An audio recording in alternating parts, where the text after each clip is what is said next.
I'm trying to explain to her, like, why I am an artist and why I create art and da da da da. And I was like, part of it had to do with my personal fear, just from being a kid growing up, my fear of mental illness.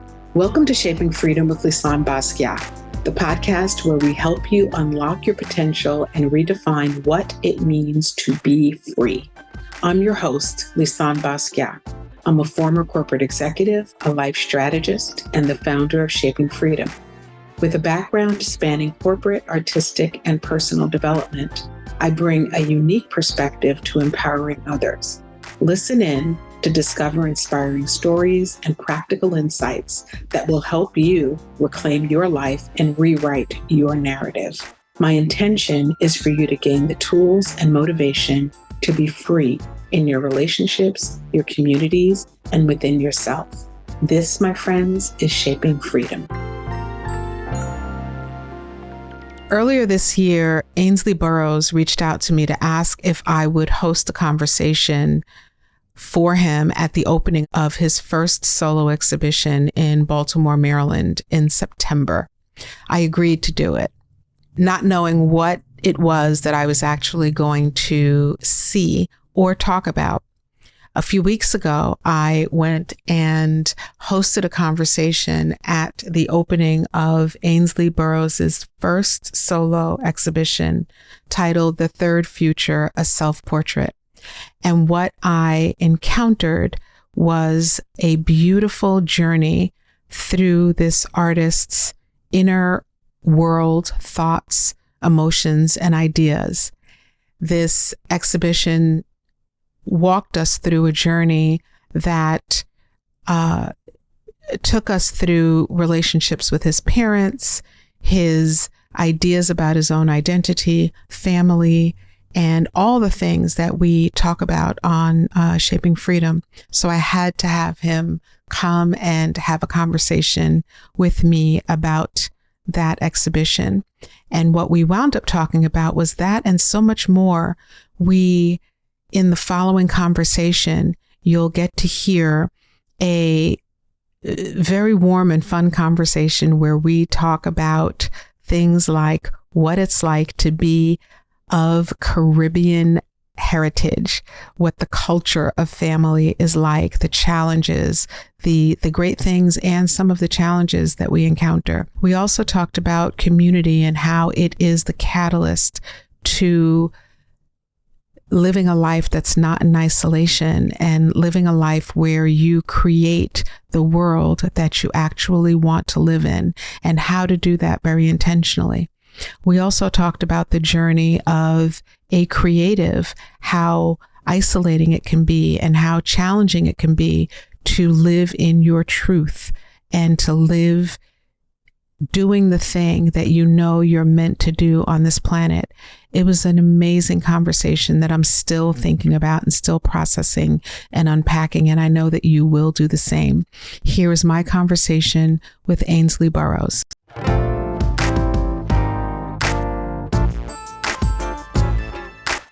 Here we are. Yes, we are. How are you? I'm wonderful. Ainsley Burroughs. I am so happy that we are getting to have another conversation here. Yeah, this is 5 years later. 5 years later. Yeah. Tell me everything that's happened in the last 5 years. No, I'm joking. In the last, oh wow, no, it's a lot. Yeah. Just COVID alone is a head trip. Yeah. So to catch those folks who are listening up, I very recently had the privilege and honor of going to Maryland to see Ainsley Burroughs' last or current solo exhibition, the first solo exhibition that you've had in Baltimore, and it's called The Third Future. And it's a self-portrait exhibition. And it is absolutely breathtakingly beautiful for some of the reasons that we're going to talk about in a few minutes. And when I got to see it, I, before the end of the evening, asked you, kind of hemmed you up and asked you if you would come back to the podcast to have a conversation with me. And so here we are to talk about it. Yes. I don't know why when we talk, like, I don't know, your words do something to me. I don't know why. Like, even right now, I have, what you call it, even you just talking about what you talking about the show just now affected me. Like, why? I have no, it just really, I don't know, like, it just really hit me hard. Just hearing you, I don't know why that happens to me. I don't either. I'm trying to figure it out. I'm glad it happens. I'm glad it happens. Wow. So, yeah, like, speaking with you is always, like, for me, just this really grounding experience. And, yeah, it's just really always grounding. So it's like, it's not even like I hemmed him up to come speak. Like, he was just like, you just have to be like, yo, Ainsley, what's up? And I'll be here. You're like, I'm here. And here we are, like 2 weeks later. Yeah. Ainsley is a poet, a writer, an entrepreneur, an artist who I own I'm a collector of your works.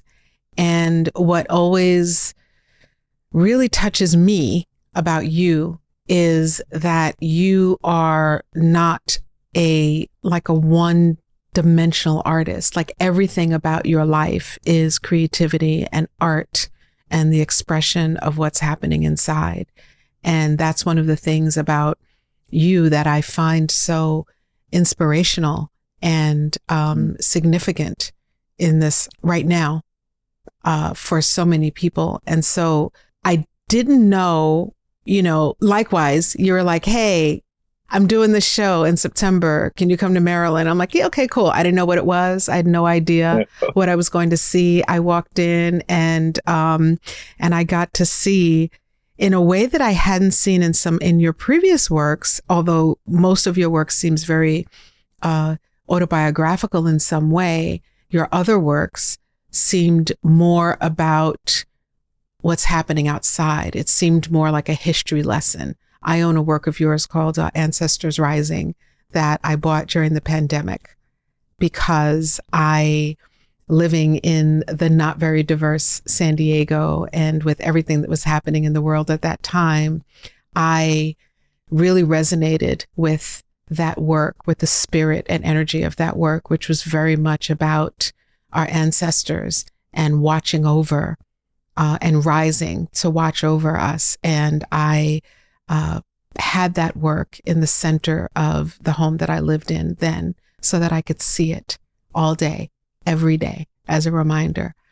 So when I went to Maryland a couple of weeks ago to see this show, I didn't know what to expect.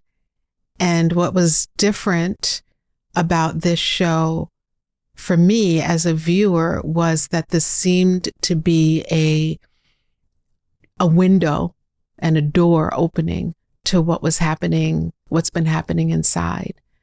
And so I guess we can start with you, if you don't mind, tell us about this series, about this solo exhibition.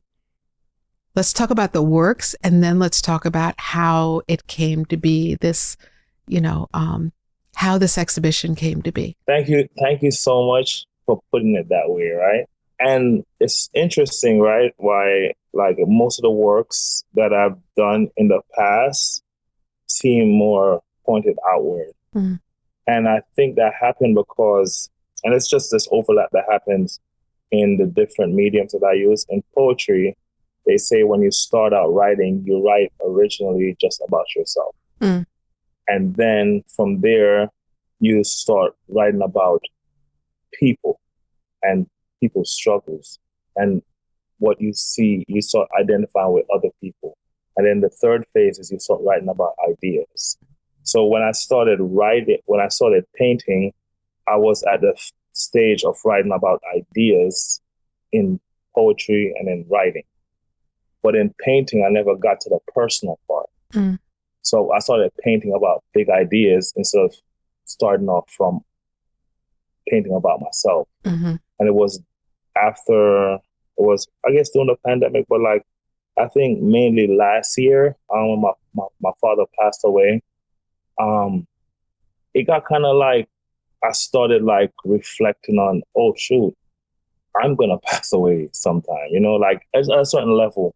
And we do this thing in Baltimore where we have these group of artists get together and we just talk about art and art creation and like, what does it all mean? Where does it come from? All these different perspectives on art creation.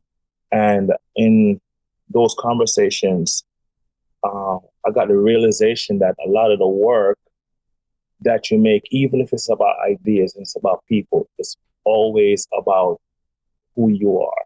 Mm-hmm. And it's always about trying to figure that out. And a part of it became me making an intentional effort to have that conversation with myself and with the work that I'm sharing. And it became like, instead of me painting a portrait of my father, right? How do I get a portrait of what it feels like to be in a relationship with my father, or what it feels like to know that my father passed away? I didn't get to really have a deep, meaningful conversation with him. So that is kind of the difference between that work and most of the other work that I did before. And even in painting the work, like even doing the work, it didn't hit me as much in the realization of what I was doing, even though I consciously said, I'm going to make an effort to make this work like this. Mm-hmm. It wasn't until our conversation right at the top that I was like, oh my God, like, it's like I am exposed, like I'm naked. Like, cause before I could make paintings about ideas, and even though it's still meaningful, it's different than the paintings in that series, The Third Feature, because it's personal in a different kind of way. Yeah. These were very personal. I mean, you have the work about your dad and about your relationship with your dad. What's the title of that work again? Pieces of My Splintered Father. Yeah. And then I have Separation, which is about my mom. Mm-hmm. And that's just something that I've never really like put on canvas. I've written a little bit about it before, but I've never because some conversations you try to avoid, and just as a part of this, being human and how we are raised, you try to avoid certain conversations. And that's why the main piece for the series is called Secrets. Mm-hmm. Because it's all these things that we lock away and nobody in the family talks about. Mm-hmm. All kinds of different things, so yeah. And I think that, as I'm first generation, you are born and raised in Jamaica, and I think that that's and I just spoke with another guest a little while ago who is from a country in Africa. And I think that that is a common thing. It's like we just live, and there is some very important topics and themes of our lives and experiences that we have that we don't necessarily stop to talk about. And you can go, especially within, I'll speak for the Caribbeans, you can go an entire life and have these huge events and experiences happen and never talk about them. Yes. Right. And almost feel like it isn't right to stop to look back, because life is really about pulling yourself up by your bootstraps and surviving and making it in this country specifically, and moving forward. And I think that it's such a courageous act because you could very well be sitting and painting about the diaspora. You could be painting about, slavery and history and all of that. But how courageous is it for you, which is what I'm so inspired by, for you to be willing to stop and take a look back through your own journey, Yeah.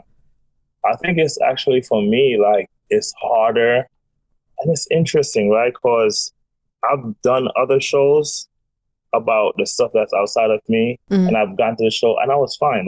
I was literally nervous at that show. You and were. I haven't been, because I'm on stage all the time for the show that we do. So I'm normally not nervous. I'm normally like, I'm good. I could do this, you know. But when it's that personal, it's different, especially coming from the background I'm coming from, and kind of like culturally. And it's something to do with, I think, Caribbean people in general, but immigrants in general. Like a lot of the safe spaces that exist inside of the U.S. kind of don't really they exist, but not in a different kind of way in immigrant communities. So to be like, to even like growing up and to tell my mom I love her was difficult. Even to this day, it's still not. But like, I could tell L'Oreal's mom I love her, and it's harder to tell my mom I love her. Yeah.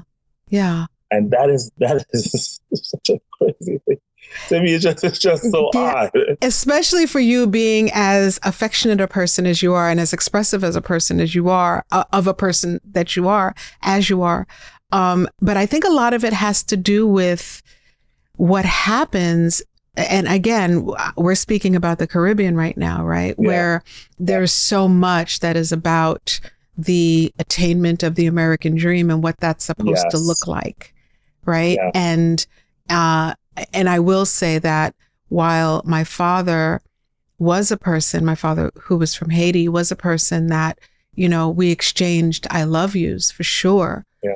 And he was a very affectionate man. At the same time, we didn't talk about those things, you know, those deeper things, because there was a belief there that you just move past. You just like, you know, handle the thing, do the thing, and don't stop to look back and kind of process or unpack. For me, as somebody from the Caribbean and being male in America, there's another thing that comes with that, right? So it's like, you have to have this tough exterior, and certain things they consider as like, what is this foolishness? That's a term that they use. I'm laughing because I know that term. What is this foolishness? What are you sitting around talking about? What are you talking about? And when you're like from a family who there are generations of like trauma that's there, and you're trying to work through how it's affected you, if you're going to the people who have been through that trauma and haven't engaged with it, it makes it even more difficult. Yes. Because they take it personally. I remember once trying to have a conversation with my father, and I called my father Papa, and I was just like, Papa, and I was like trying to talk about something, but it was not, I didn't think it was that deep. It was deep, but it wasn't like super deep. And I remember like saying something to him, and he took it so personally. You know, so it shut me down. I couldn't even finish what I had to say. I literally, just during the pandemic, went through that whole thing, something similar. I don't know exactly what your thing is, but I went through this thing with my mom where I'm having this conversation about our family tree, and I'm talking to my cousins. And my cousin's like, yeah, did you know that? I'm like, what? Like, it was just like something that's just mind blowing. Yeah. So I go to my mom, sit down with her, and I'm having a conversation, and she's like, nothing like that ever happened. She's like, it didn't. I don't know what you're talking about. I'm like, we're all grown people. We can talk about it. Yeah. And we know it. And I got this actually from your sister, Janine. She says, we all know how it ended, how it turned out. That it turned out well. Yeah. So we could talk about what happened in the past. Right. Now, right? Yeah. It's just some things, I think there's the generations before me, there's certain things that's difficult for them to talk about. But strangely, the generation before them, they are able to have the conversations. Because with age comes some release of the shackles, of holding it in, isolating in it, not talking about it. I think that you get to a certain point in life where it's like, just like Janine said, we all know how it ended up, so we can talk about it now, right? But there's that in between time where it's so tied to how we're perceived and what our persona is, that unless you're willing to go into that room, it's hard to do that.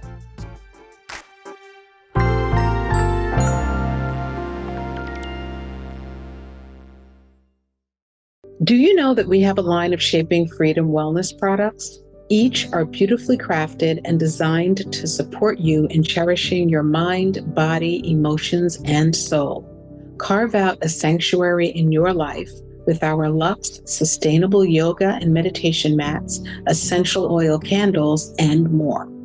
Embrace self-care and reflection with every item, lovingly created to enhance your daily practice of spending time on you. Elevate your wellness journey with Shaping Sanctuary Collection, because you deserve to feel balanced, nurtured, and inspired. Visit shapingsanctuary.com for more information.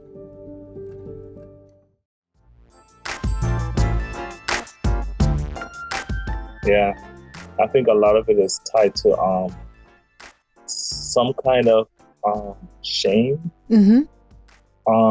Even when it's not even necessary. When it's not even necessarily that, right? Yeah. But I think so in my family, just to be totally transparent, we have mental illness issues on both sides of my family.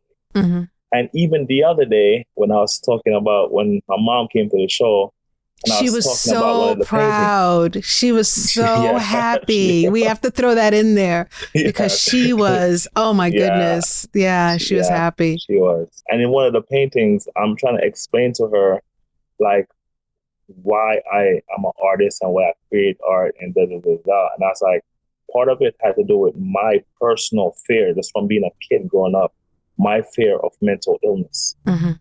And she's like, where would you get that from? I was like, there's mental illness on both sides of my family, my father's side on your side. And she goes, there's no mental illness on my side of the family. I was like, hold up. And I started listing the people. And she's like, oh, yeah.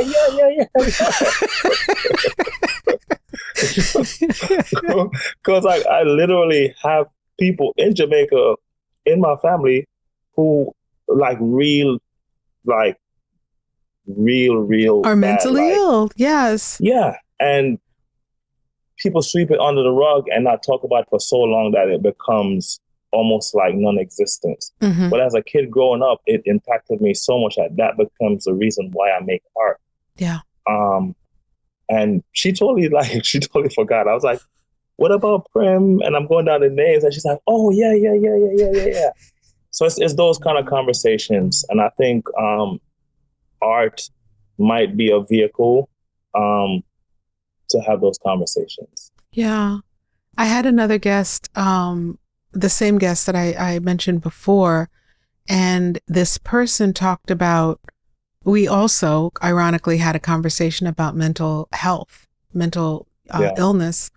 And one of the things that this person shared, which I think is what we're talking about here, is that when people have physical ailments or issues with their physical health, they're cared for, right? Yeah. There's an understanding that this person has this thing, so let's slow down a little bit so the person can catch up, or let's take a moment to speak with the person about it. But with mental and emotional issues, they don't get that same grace, it seems.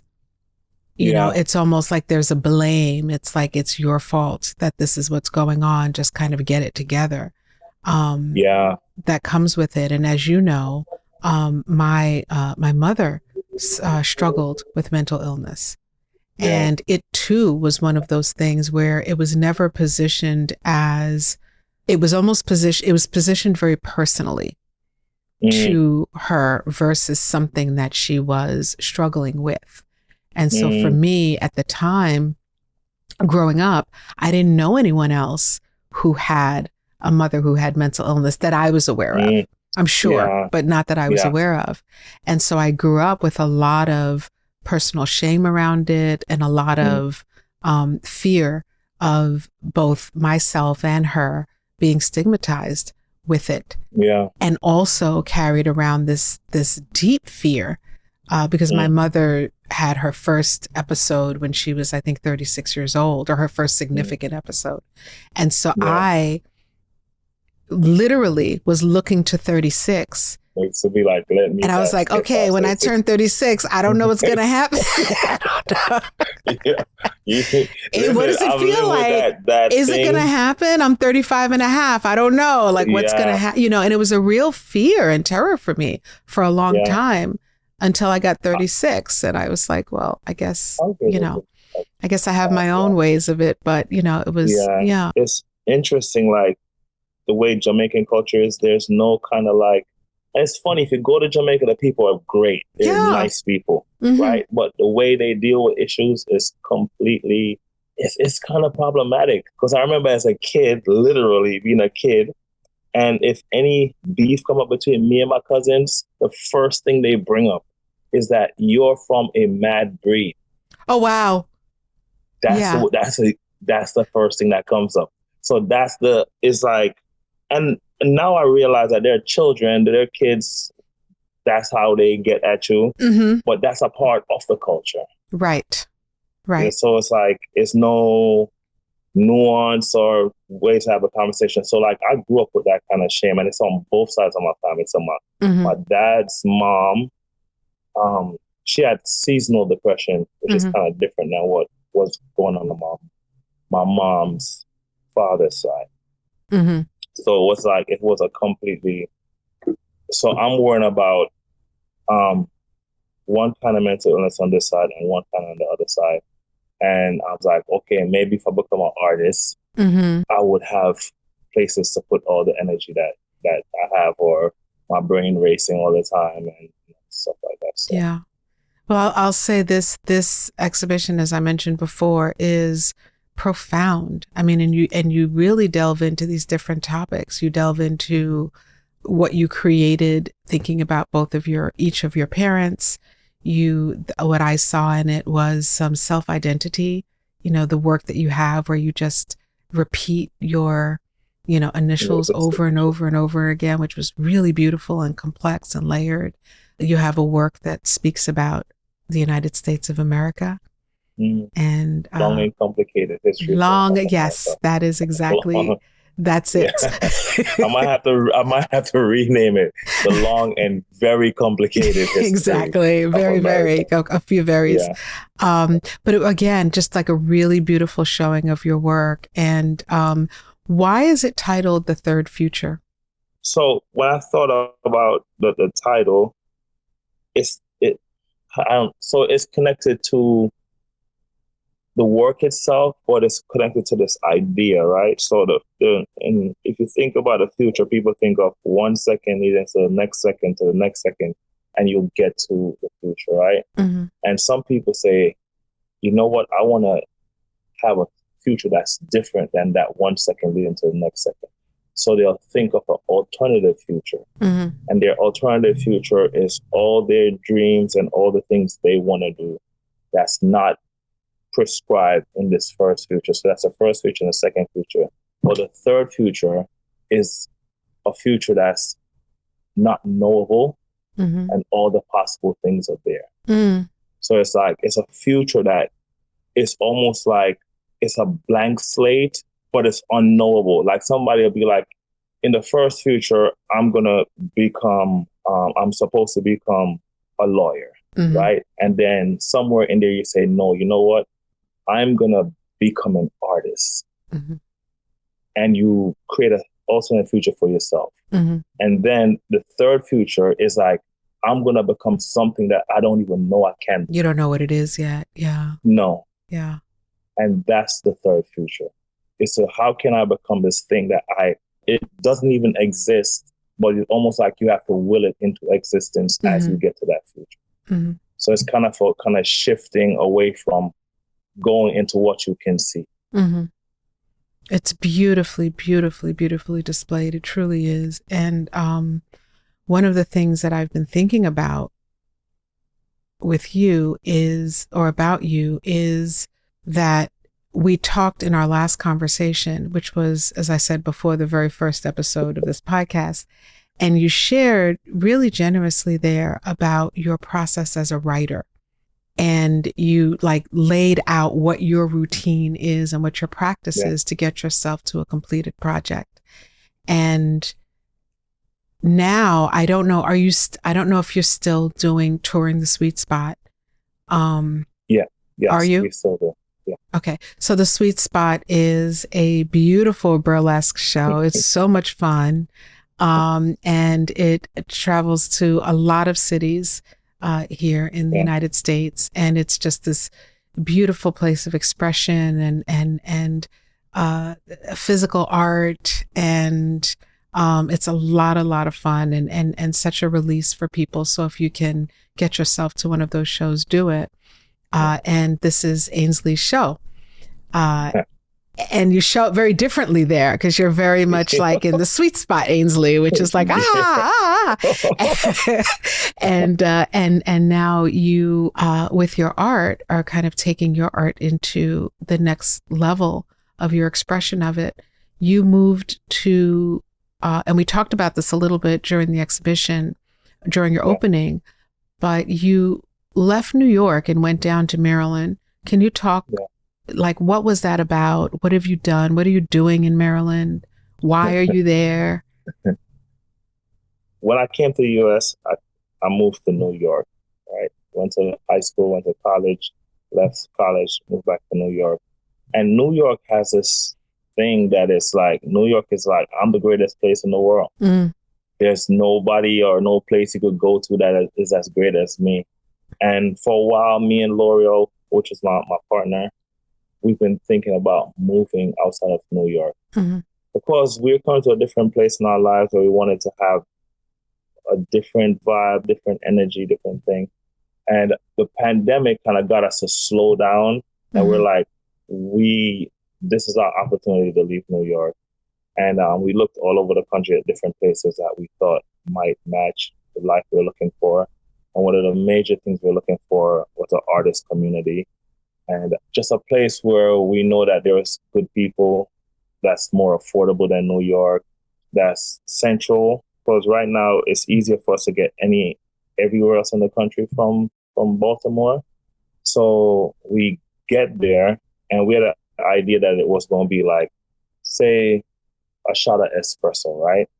It turns out to be like a room full of espresso. It's like, it's so amazing. Like, we couldn't have asked for a better city, better people, better, even the city administration and the way they treat art and deal with art. And it's the way, because we've been to other places and the community around art isn't as robust or as supportive. Like in Baltimore, it's so much things that's geared towards art. And that was what we were looking for. And it's like, it was almost like a third future for us. So we couldn't see it. We showed up and it was here. And it's just like, it's a beautiful city. The architecture is deep, is amazing. The history is deep. It's beautiful. It's underwater. And there's so much like great things here. And when we're here, like, it's like New York was great and it's amazing. But here it's like it feels like home. And I'm not sure if it's because it's a majority Black city. It's like 62% Black. So it's like there's this energy that's here that I get when I go to New Orleans or when I go to Detroit. It's the same kind of very familial community. People you don't know, they feel like family. Yeah. And it's something about maybe the space and the history of the space that is very grounding, and it's been amazing. It's been amazing being here. It's palpable. This was my first trip there in, at least a decade. And it felt so good to be there. It was just like really grounded. I felt really grounded there, and it was really beautiful. And it's hard to describe exactly what it is, but I know you had a birthday party right after, which is a lot of fun. And we danced and all that great stuff. I have some video of you that maybe I'll share with you. And my sister, Janine and Hervé, and I were walking over to where the party was. And we engaged in this conversation with the woman who was at the front door. And, we had this really good conversation, and she's like, what are you all doing walking over here? And, she told us where to go get food, and we went to go get food, and we brought her dinner back, because that's how, how it felt, you know? It's a giving place. Yes, that's how it felt. Baltimore gives. Yeah, it felt like we knew each other. It felt like she was, family, and that, we wanted to, take care of her and make sure she was okay. And yeah, it was really nice. That's it. That's what I was looking for. Yeah. Like, it's a giving place. Like, when we got here, we got a place that we were rehabilitating, and just a random guy who was squatting next door was like, hey, listen, I'll make sure nobody mess with your place. I'll sweep the sidewalk so you don't get any, because the city gives out tickets if you have garbage by your building. Mm-hmm. And he's random guy. And that's how it feels everywhere you go in Baltimore. Yeah. And I'm trying to figure out what that is. I kind of came up with a theory about why it is. Because New Orleans feels the same. Mm. And I think it's because of communities that dance together, have a kind of falling in love with each other. So if you go to New Orleans, they do the second line all the time in the streets, and there's a scientific studies that they've done about people that dance and sing together, that they create this familial love. There's an intimacy there when you're dancing, when you're with each other and that kind of. Yeah, so they have a huge dance culture in New Orleans. I don't see that as much here, but Baltimore is known for its house dance culture also. Mm-hmm. And Chicago and Detroit have the same dance culture. Mm-hmm. And I've noticed the same thing in Detroit when I go there. Like, people are very familial and very like kind, and I'm like, why is this? And it's the same whenever we do the sweet spot there. The entire audience, when they come on stage, you just do all these complex line dances that everybody knows. Oh, wow. And so they have to be dancing for a while together to have that kind of coordination. Mm-hmm. So I think there might be something about that with Baltimore. You build community. You're very good at it. You find community, you build community, and you do it in a way that is generous and in contribution. And one of the things that the curator of your exhibition remind us of his Shannon name. Butts. Yes. Kirk Shannon Butts. Yeah. One of the things that he talked about was how you moved down there and how you really got down to the business of creating community with and for yourself, a community of artists, this artist community that you joined and are helping to facilitate. Can you talk a bit about that? Because I think it's really important for creatives can go one of two routes, right? Either you're in isolation and by yourself, or you can get into community, and you've chosen to do that. Can you talk about that, the artist community, and what you all are doing and why? Okay, so when we first got to Baltimore, we've been coming to Baltimore for a while, but we never spent long periods of time there. So we've been doing the sweet spot there since 2009, every 3 months. I've been coming to Baltimore since 98, and the longest I'll stay was probably like a week, maybe a week and a half, doing all the poetry venues in Baltimore. But when we moved here, we knew some people, we didn't know enough people to feel at home. And sometimes when you go to a new place, it might feel isolation and it might make the place not as fun. So we decided, and I think everybody should try this if they want to. This works, right? What we did was, every time we met somebody, we kept their contact. And what we did was, once a month, we invited all the people that we met to our place just to hang out, get some food, get something to drink, hang out, conversation. And the next month, we'll invite those same people and all the new people that we met. And actually, for a lot of those people, they were also looking for a community.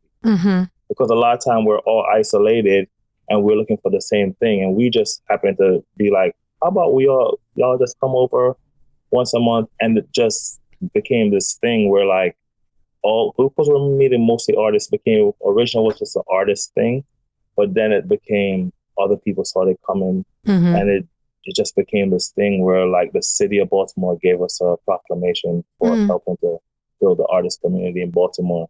But we're just doing it because we need a community, and we think that it was important to have the community there.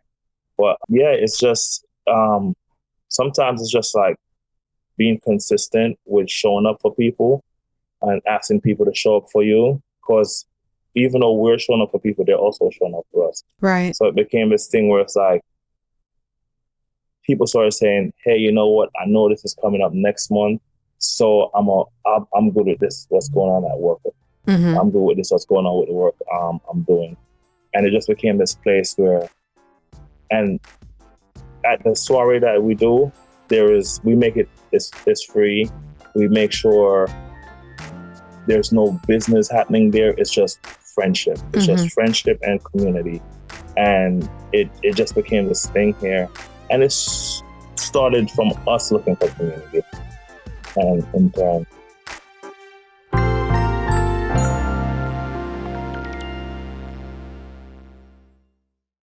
Do you know that we have a line of Shaping Freedom wellness products? Each are beautifully crafted and designed to support you in cherishing your mind, body, emotions, and soul. Carve out a sanctuary in your life with our Luxe sustainable yoga and meditation mats, essential oil candles, and more. Embrace self-care and reflection with every item, lovingly created to enhance your daily practice of spending time on you. Elevate your wellness journey with Shaping Sanctuary Collection, because you deserve to feel balanced, nurtured, and inspired. Visit shapingsanctuary.com for more information.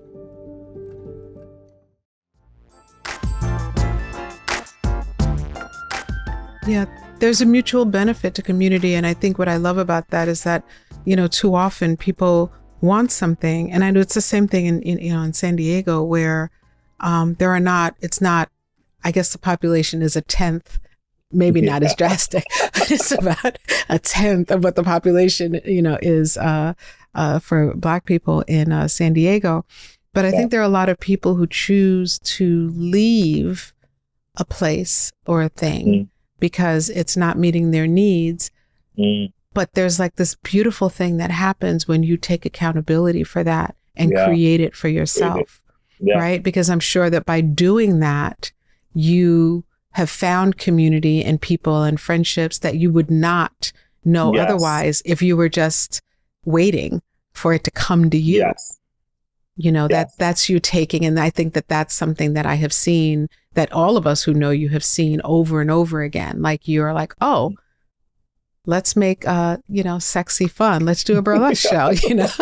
I want to express this stuff and I can't talk about it at the dining room table, in Jamaica. So I'm going to paint, I want to write a book about, a sensual book and, all of that. And I think that this is something like this pattern that you have that really leads you to having a world that you enjoy because you created it. You're not living in someone else's reality. You're living in your own. Can I say though, I don't mean to cut you. I think all of this, if I think about it, comes from my aunt. So my mom left when I was 4 years old, and my aunt raised me and my brother. Right, she has one daughter. She raised me, my brother, two of her other brother's sons, two of another brother's. So she had 8 children in her house. Oh, wow. But she only had one child that she gave birth to. And I think that's where all that comes from. To have somebody like that literally made sure I had community, or like she just made this place where all of us whose parents were either in the US or traveling for farm work or whatever, or in Kingston or somewhere else, she made sure that we had a place where we could have community. And we kind of grew up like brothers and sisters. So it's kind of like whenever I see like a gap or a vacuum in the community, I'm like, I can make this place where people could just have this conversation or have this kind of safe place. So I think that might be where it comes from my grandmother. She's actually my great aunt, my grandmother's sister. Mm-hmm. Oh, wow. Her name is Mercedes Messam. Mercedes Messam. Thank you for teaching Ainsley and the other folks that his family members this, because it's something that you take with you and that shows up in so many different other areas of your life. What advice would you have for a young artist, young in their career, younger than you in their career? Age, doesn't matter what age. And this is as a man who's done so many different things. Like you are a creator in so many different ways. I would say travel. And it doesn't necessarily have to be like overseas but to have interactions with as many different kinds of people as you can, because that's what's going to make you an artist. Mm-hmm. It's all those connections and interactions with people, all these conversations. And maybe like you might not be able to go to Nigeria, but you could buy a Nigerian author and read that person's life, or read books by about places that you might not be able to go to right now. And all those things is what make you an artist. I think that we create the art that we are. So the more you put inside of who you are, the more you're able to create that kind of art. Travel, meet people, and be fearless, and know that it will work out. Like, that's one thing I wish that somebody had said to me when I was younger, is like, because I was like, I'm going to be a writer. And most of what I got was that it wasn't going to work out. and that part of that kind of helped me to be stubborn about it, to be like, watch me make it work out. But I just want to let people know, that younger artists know that it will work out. And I don't normally quote Steve Harvey, but one time he was talking to somebody about them having difficulty right now. And he said, you've had difficulties before, right? And they said, yes. And I said, and you got past it, right? And they said, yes. And I says, you are batting 100% with difficulties, because every time they've come up, you've surpassed them and you're at this moment. So if you're batting 100%, what makes you think that this difficulty right now, that you're not going to get past it? Right. So it's like, yes, sometimes it's going to be difficult, but you'll get past it. And that's a part of the journey that make you into the artist that you need to be, to make the work that you need to make. Because unless you go on that path, you'll be the person back there if you don't have all these experiences. Right. And the person back there can't make the art that you need to make in the future. Right. Absolutely. Because it's iterative. Yeah. You know, and you have to add something in there. If you're going to get a different result, you have to add some new flavor, some new spice into it. You know, or you're going to have the same thing, right? You're going to add something different. Yeah, you have to put different flavors in, and that makes, like that's what makes the artist. And I think sometimes people think the artist and the art is just what's on the wall. But the artist and the art is what's inside the person. That's right. That's right. Yeah, so. How can we support you? See, buy his work. That's number one. Yeah. So Ainsley Burroughs. Buy his work. The exhibition is called The Third Future, a self-portrait. It's in Baltimore. So, yes. And? I think the easiest way to support artists, like you said earlier, is support artists while they're alive, while they're living. That's right. Because they can't do with the support when they're not here. So the purchase works, show up at events, buy tickets to their events, tell people about them. Sometimes telling somebody about an artist might be even more powerful than even, say, purchasing a book. Yeah. Because that is expanding their reach, and you never know where that could get to, right? Sometimes just send me a text. Hey, Ainsley, how you doing? Yeah. Because sometimes it'd be real out here for artists, like, and people think of creativity as just like, I don't know if it's like running through a field of daffodils and painting, but like you have to do hard work to get to create, So yeah, text somebody who's an artist and be like, hey, I'm proud of you. Yeah. I'm really, it's something that simple. Sometimes it's just a fuel that somebody needs, because you never know, where they are, what's going on. Me personally, what I try to do, because I'm an artist, what I try to do, I try to platform other artists. So like, we'll be out and we see a comedian and we be like, we like what you're doing. We'd love to take you on the road with us, to go across the country. And that artist probably have never traveled across the country before, never been on certain stages. But by us doing that, we're contributing to the person that they'll become. Absolutely. So we try to platform artists, support artists in any way we can, share resources with artists, share connections with artists, stuff like that. So little things that is the stuff that make artists move from one space to another and make artists successful, because nobody could do it by themselves. And no matter how sometimes in the end it seems like, oh my God, they did this thing overnight. It's never overnight, right. And it's never by themselves. Yeah, I think absolutely, and I was not joking about the buying the art. And you can't always do that. And if you can't, then if it's in your heart, encourage that person on their journey, because it's not, even today when it's a little more normalized is a strong word, but we know many more people who are artists. It's still a very uncertain and vulnerable career path to put yourself on, because you're an entrepreneur and a creative, and you have to marry those things together, right? And, bring those two things together and then bring them forward so that you can continue to do the thing that you love to do.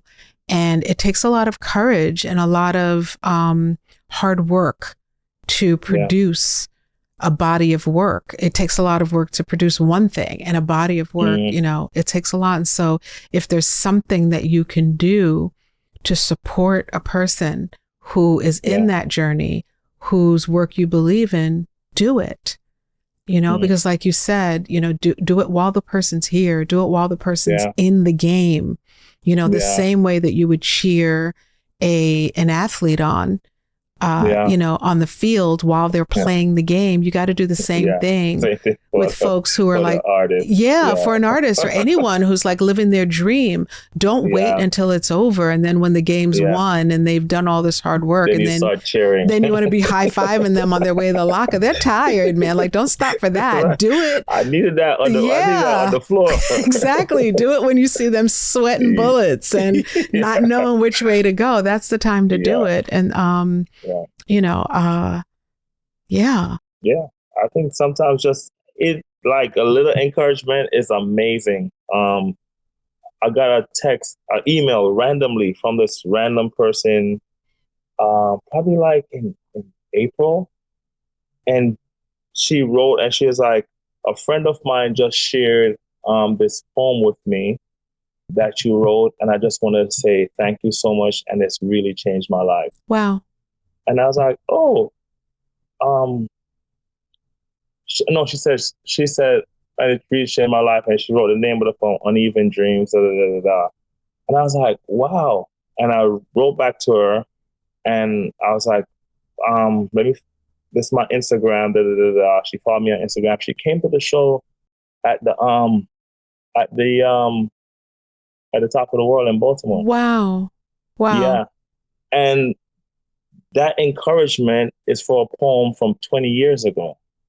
But just knowing that this poem touched somebody, it encourages me to make more work. Yeah. And it's kind of like those little things artists take with them into the work that they create. Yeah. So it's like I'm not just out here making work and it's just going into a void. It is affecting people. Yeah.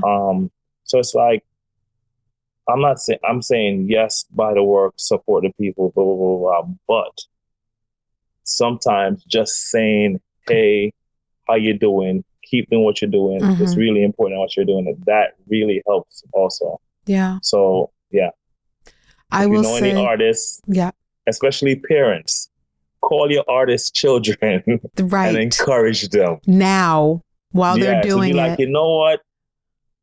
I would have not made this decision, but I'm proud of you for making that decision.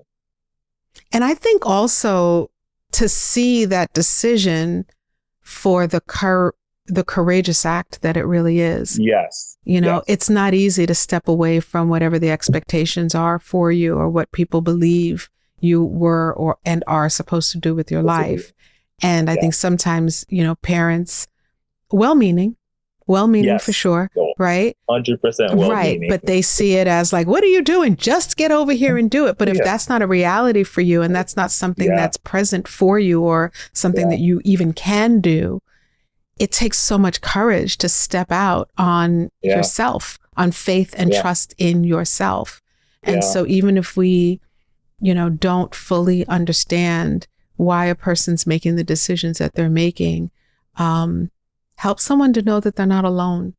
Yeah. And I saw this guy. Oh my God. I saw this guy on it was on Instagram, and he's talking about addiction, right? And this is a kind of a leap, right? And he is saying they did this experiment with these mice, and they had, I guess, 2 mice, and they gave them, I think, some kind of addictive drug, and they was doing it, and those 2 mice died, and then they put the same 2 mice in another experiment, but they had a theme park and they had other mice in there, and there was all these activities to do, and they said those 2 mice lived fine. And he said what they realized from the studies that the opposite of addiction isn't sobriety, is connection that people need. So sometimes as a parent, not saying to your artist kid or even your gay kid or your trans kid, children, that you support them, you leave them lonely in the world. That's right. And it's that loneliness that gets to them. And just you calling and saying, hey, I support you, I love you, I believe in what you're doing, that could change somebody's life. That's right. That's right. So, we're in a mental health crisis in this world, not just in this country, in this world. And they did a happiness study that they do every year. And the United States, I think, is like number 20 something, right? In terms of unhappiness. And Finland is the number 1. And I don't know what Finland's doing that's different from other places. But I will say that we talk about the mental health crisis. There's a lot of conversation about it and dialogue about it. And like many other things, it's one of those step-by-step things, right? Yeah. So if you can tell someone that you believe in them, encourage someone, smile at someone, have someone know that they belong and that they're not alone, it's just a small little step.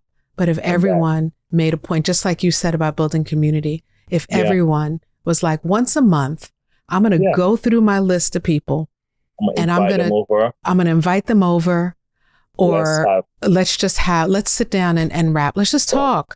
Right. Yeah. Or I'm going to make sure that every Friday I send a text to 25 people that are on my list of contacts, just saying, I love you, was thinking about you, hope you're okay. Like that's how we change it. That's it. Let's stop talking about it. Let's just change it. Yeah. Yeah. It changes people. I think it honestly, I've seen how it's affected us, me and L'Oreal, and I've seen how it's affected the people in our community, in our circles here. We're to a point, like you'll think you hate a place, but it's not the place that you hate. That's right.